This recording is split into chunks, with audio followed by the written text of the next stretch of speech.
فما وهنوا لما أصابكم في سبيل الله وما ضعفوا وما استكانوا. ریاض خان سے گزارش کروں گا کہ وہ آئیں آج کی اس جگہ کے غرض و غائب بیان کریں.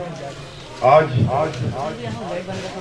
آپ تمام حضرات کو ایک بار پھر اپنے وجود دیکھ کے دلی خوشی کا اظہار ہو رہا ہے. میں آپ تمام حضرات کا، بزرگوں، بھائیوں، دوستوں کا، بچوں کا جتنا بھی ہے شکریہ ادا کروں اتنا ہی کم ہے کہ میرے بچوں پہ ہونے والے قاتلانہ حملے کے حوالے سے آپ تمام حضرات نے جتنا میرے خاندان کا ساتھ کیا، جتنا محبت کا اظہار کیا، بزرگوں نے جتنا سر پہ دست شفقت رکھا،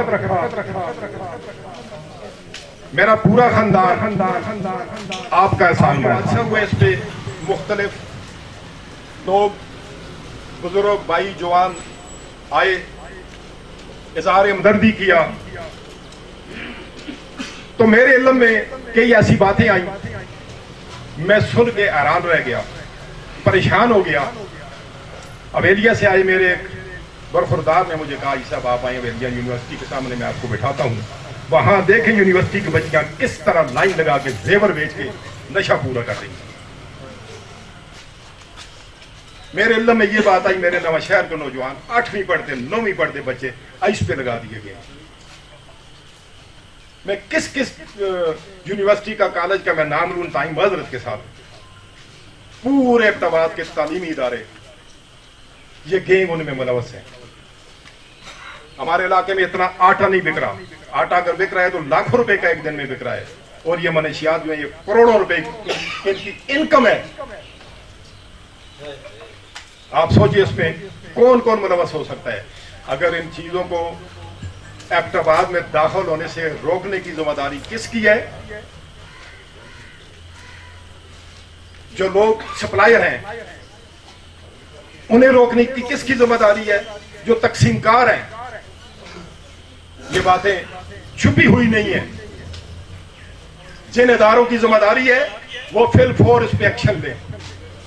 ہمیں منشیات سے پاک اپنا علاقہ، اپنی ماں رکھنی چاہیے. کسی صورت ہم یہ برداشت نہیں کریں گے. ہم بچیوں کو اسکولوں میں، کالجوں میں پڑھنے کے لیے بھیجتے ہیں، لہذا صرف تعلیم دی جائے. یہ منشیات والی باتیں، یہ کرائم والی باتیں، ان سے ہماری نسلوں کو بچائے. ریاض خان نے تفصیلی بات کر دی، کیونکہ یہ آج یہاں پر علاقہ رش کا نمائندہ جرگہ موجود ہے، جہاں پہ اویلیہ سے، ایبٹ آباد سے ہمارے جیت قاضی طاہر صاحب کے فرزند ہیں، اسی طرح مولانا شفیق الرحمان صاحب کے بیٹے جو ابھی ڈسٹرکٹ خطیب ہیں، اسی طرح امن فورم ہے، مختلف تحریکوں کے لوگ ہیں، ایکشن کمیٹی کے لوگ ہیں، سینئر وکیل ذاکر پال ایڈوکیٹ یہاں پر موجود ہیں، ہزارہ قومی محاذ اور تمام قوموں کے نمائندہ لوگ یہاں پر موجود ہیں. اتنا کہوں گا کہ 2005 کے بعد اس ایبٹ آباد کے حالات اس تیزی سے تبدیل ہوئے کہ جو یکسر اس نے ایبٹ آباد کا نقشہ تبدیل کر کے رکھ دیا. 2005 سے پہلے باہر سے، مختلف ضلع سے، مختلف صوبوں سے لوگ آ کے یہاں پہ تعلیم حاصل کرنے کے لیے آتے تھے. 2005 سے پہلے یہاں پر اپنی سیر و سیاحت کے حوالے سے دوسرے صوبوں سے، دوسرے شہروں سے، دوسرے اضلاع سے لوگ آتے تھے. لیکن 2005 کے بعد کچھ ایسا بھونچال آیا زلزلہ کے بعد کہ تمام چیزیں ایسی مکس ہو گئیں کہ ہمارے وہ جرگہ سسٹم، ہماری جو اقدار تھی اس ایبٹ آباد کی، جو ہماری اس روایات تھی ایبٹ آباد کی، وہ بالکل مدھم ہو کے رہ گئی. کس طرح ہمارے معاشرے کو بہت ساری گروپوں میں تقسیم کیا جا رہا ہے، جس میں چھوٹے چھوٹے دہشت گرد گروپ ہیں جو اس کے بعد بڑے بڑے کام کر رہے ہیں. مجھے وہ وقت یاد ہے بڑی اچھی طرح کہ میں اپر ملک پورہ میں پیدا ہوا، میرے والد صاحب کا کلینک تھا، تو محلے کا کوئی بھی بزرگ ہمیں ڈانٹ سکتا تھا اور اس کا یہ کہنا کہ اگر تم نے دوبارہ یہ کام کیا تو ہم ڈاکٹر صاحب کو بتائیں گے، ہمارے لیے بس تھا. اور ہم شرمندہ ہو جاتے تھے اور اس بزرگ سے دور بھاگتے تھے کہ کل کو ہمارے گھر میں یہ بات پہنچے گی. لیکن آج کا دن ایسا ہے کہ بہت سارے ہمارے نوجوان محترم پدرم آزاد ہو چکے ہیں، اور آج ہم اپنے محلوں میں گلیوں میں کسی کے بچے کو نہیں ڈانٹ سکتے کیونکہ معاشرہ برتری کی طرف جا رہا ہے۔ آپ کا یہاں پہ جمع ہونا اس بات کی عکاسی کرتا ہے کہ علاقہ رشت کی تمام اقوام اپنی عزت اپنی غیرت کے لیے جاگی ہوئی ہیں، وہ سوئی ہوئی نہیں ہیں، اور انشاءاللہ کوئی واقعہ جب ہوتا ہے تو یہ میدان عمل میں نکل آتے ہیں۔ ساری تفصیلات میرے محترم بھائی ایاز خان جدون نے پہلے بتا چکے ہیں، وہ ان کی روشنی میں ہمیں یہاں پہ اتحاد و اتفاق کا مظاہرہ کرنا پڑے گا، اور انتظامیہ کو بھی اس پہ نظر رکھنی پڑے گی۔ مخالف سے نہ گھبرائے اوقاف، یہ تو چلتی ہے تجھے اونچا اڑانے کے لیے۔ اس ہمدردی کے اندر یہاں تشریف لا چکے ہیں، جیسے کہ اقبال صاحب نے کہا کہ بیٹیاں بار بار بنانے کی کوئی ضرورت نہیں، بالکل ٹھیک کہا انہوں نے، اسی پہ میں اتفاق کرتا ہوں۔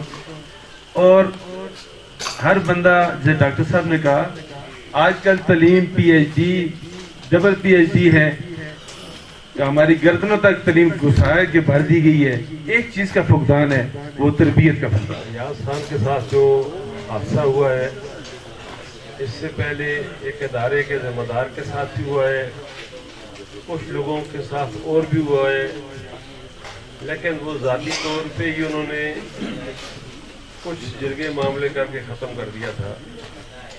ایاز خان کا شکریہ، اس نے فائٹ کی، ان لوگوں کو ننگا کرنے کے لیے اس نے آپ سب بھائیوں کو، سب دوستوں بزرگوں کو تکلیف دی ہے۔ آپ کے سامنے وہ بات رکھی جس بات سے یہ سارے مسائل پیدا ہو رہے ہیں۔ اس گروپ میں 3 لوگ ہیں، ایک افغانی ہے، ایک کوئٹہ کا ہے، ایک مردان سے اور ایک پشاور سے۔ یہ جو معاملہ ہے سر دست، یہ دہشت گردی کا پرچہ ہونا چاہیے تھا، 788 ہونا چاہیے تھا، گھر پہ فائرنگ ہوئی ہے، انہوں نے کوئی نہیں ہے۔ سیمپل 324 ہوتا ہے، 324 پہ بھی بندہ زخمی کوئی نہیں ہوا تو 324 تو بنتا ہی نہیں تھا۔ انہوں نے غلط دفعہ لگا کے تاکہ ان کی ضمانتیں ہو جائیں۔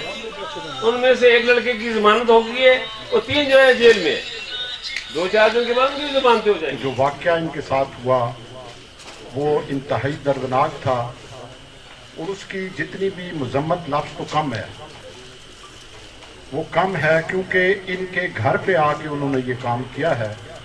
اور شاہد سوشل میڈیا دیکھنے والے میرے بزرگ بھائی یہ بات جانتے ہوں کہ ان گروپوں کے خلاف بھی الحمدللہ پہلی آواز میں نے اٹھائی تھی۔ میں نے کہا تھا کہ یہ 444, 333, 555 اور S S P group, Markhor group, اب بڑے بڑے گروپ ہیں یہاں پہ۔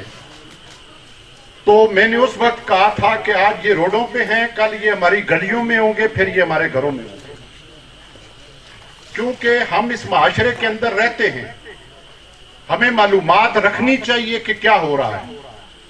جو بات ہوئی، پہلا واقعہ جب ہوا نواں شہر میں نے، تو وہاں پہ بھی جرگے کے بعد میں نے اسپیشل ٹائم لیا، میں نے کہا جی یہ تو پروندی سطح پہ، برادری سطح پہ آپ نے ختم کر دیا، مگر یہ اس کا انجام نہیں ہے۔ آپ عہد کریں، میرپور کے بھی ہمارے آئے ہوئے بھائی جتنے ہیں، کہ اس پہ گرینڈ جرگہ بلائیں، اس شہر کو بچائیں۔ اگر ہم نہیں بچائیں گے تو پھر اسی طرح ہوگا۔ حاجی ایاز خان صاحب، ان کے ساتھ تو اللہ نے ان کو دست و بازو بھی دیے ہیں، اللہ نے طاقت بھی دی ہے، مقابلے کی بھی صلاحیت ہے۔ وہی بات ہے کہ جب عام آدمی کے ساتھ ہوگا پھر کیا ہوگا۔ اصل بات یہ ہے، میں معذرت سے کہوں گا کہ ہم باہر کے لوگوں کو تو گن رہے ہیں، مگر سرپرستی ہمارے اپنے لوگ کرتے ہیں، اس سے ہم ڈرتے ہیں، ان کے نام نہیں لیتے، ان کو چھپاتے ہیں۔ جس طرح آج نام لیا گیا، اس سے پہلے بھی جو لوگ تھے وہ مقامی تھے۔ میں نے ادھر بھی کہا تھا ان کو میں کہ کیڑ اٹھ کے فصلیں جڑے ویلے کھاوے تو پھر سور بھی آن کچھ دن اس پہ۔ لہذا میری یہ گزارش ہوگی، میں انتظامیہ سے بھی یہ بات کہوں گا کہ کیا وجہ ہے کہ ایبٹ آباد کے اندر یہ کوئی 1-2 نہیں، یہ ہزاروں کی تعداد میں ہیں، اور پورا ایک نیٹ ورک جو ہے ان کا پھیلا ہوا ہے۔ اور پورے ضلع سے باہر کے لوگ بھی جو ہیں وہ اس میں شامل ہیں. ایک وقت تھا حجرہ کھلا تھا اور وہاں پہ جا کے نوجوان بیٹھنے تھے, بزرگ تربیت کرتے تھے. آج حجرہ بند ہو گیا ہے, حجروں کے تالے لگ گئے ہیں.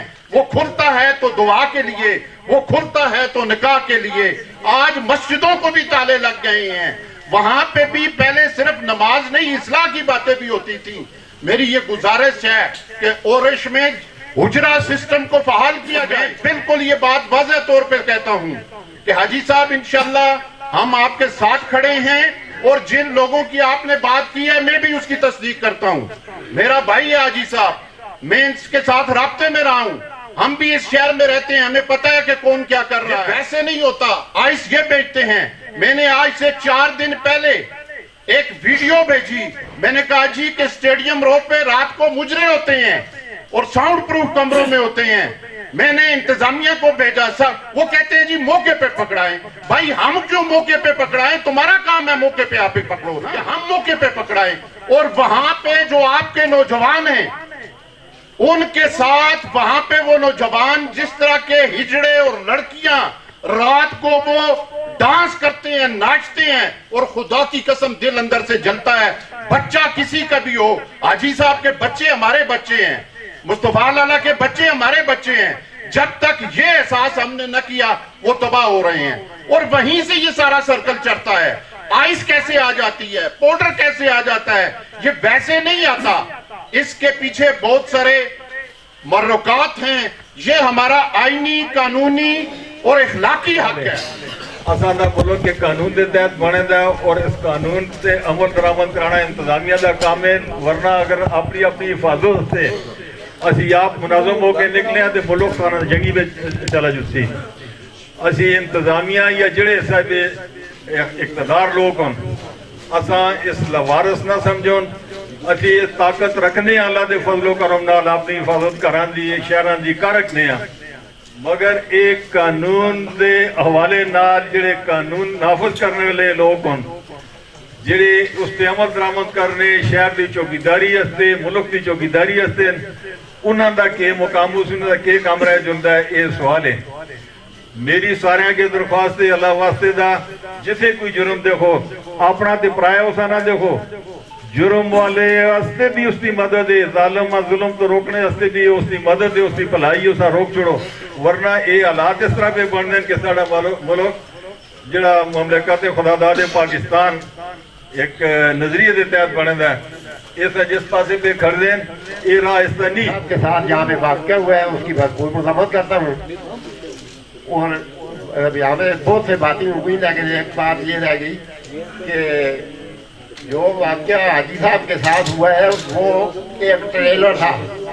یہ ہمیں ایک پیغام دیا گیا ہے کہ جو شخص بھی منشیات فروشوں کے خلاف آواز اٹھائے گا, جو فحاشی کے خلاف آواز اٹھائے گا, جو بھی کرمنل کے خلاف آواز اٹھائے گا, اس کے ساتھ یہی کچھ ہوگا. اور آئندہ کے لیے جس طریقے سے انہوں نے کہا کہ ہر قوم کا ایک فرد, سارے افراد متفق ہو کر علاقے سے منشیات یا دیگر سارے جرائم ختم کر کے یہاں اس شہر کو امن کا گہوارہ بنانا چاہتے ہیں. تو کمیٹی در کمیٹی اس کا کوئی فائدہ نہیں ہے.